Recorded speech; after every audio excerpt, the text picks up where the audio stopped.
Jill Thompson. I know I'm just forgetting a ton. Currently, Amanda Connor and Nicholas Scott. There just wasn't that much to choose from as I was growing up, and like I said, I didn't really pay attention. But yeah, there's certainly some women who paved the way.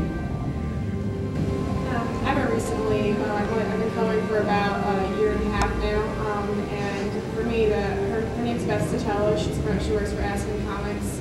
She was a huge inspiration for me. She's actually the one who I didn't even know at the time. I was like, wow, there's a good amount of women involved in comics. I mean, I think that's pretty cool. I had no idea that there was, even that many women involved in the industry. So it just, really inspired me to, become, a colorist. Just, getting to meet her and see how nice she was, and just being blown away by her work. So she's been a really big inspiration for me so far.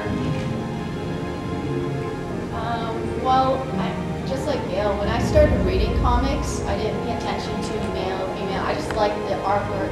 And it wasn't until recently that I started picking up on more females in the industry. Gail is actually a huge influence, so the fact that she's here is always like, yeah, Gail. And Amanda Connor, I love making me feel old. Connor's work. And all the ladies here are just so talented, so it's really a true inspiration just being around these people, going around the artist alley and just looking at all the artists. After every con, I go home and I'm like that much more inspired to just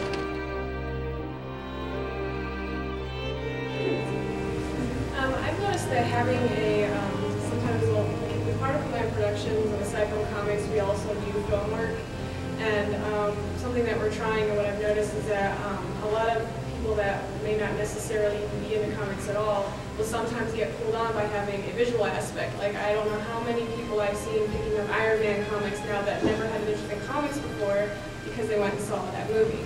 Not necessarily saying that's the best way of doing it, but it has been bringing people on.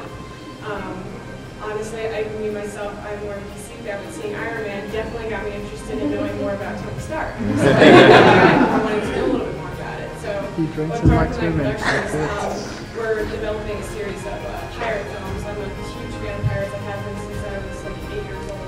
So I've always wanted to do something with pirates. But we're doing, we're doing a series of short films, but then we're also, on the same hand, also going to be doing a series of comic books. And with the comics, though, we can take them to a whole other level that we can't afford to do with the films. So we're going to make those just the next level higher, but introduce everybody and give them a visual aspect as well, which seems to be an idea that everybody's intrigued by. And I've noticed that just having a visual reference helps a lot of people with getting into wanting to read more and just know more about the characters and their backstory when they see that. So, I know this is the side.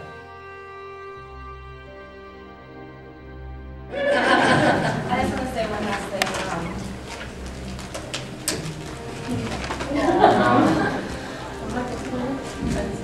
Yeah. He was a class act. I think he was a huge inspiration to every one of us here and what he did, and he's always going to remember by all of us. I met him when I first started out. I was a little nobody, just erasing pencils, selling some t-shirts, and I literally bumped into him in a doorway, and he sort of kind of knocked me over, even though he's like twice his size. He picks me up, he dust me up, he starts talking to me about my comic, my aspirations. He was just a wonderful, wonderful, encouraging person, and we'll all miss him very much. He was, thanks.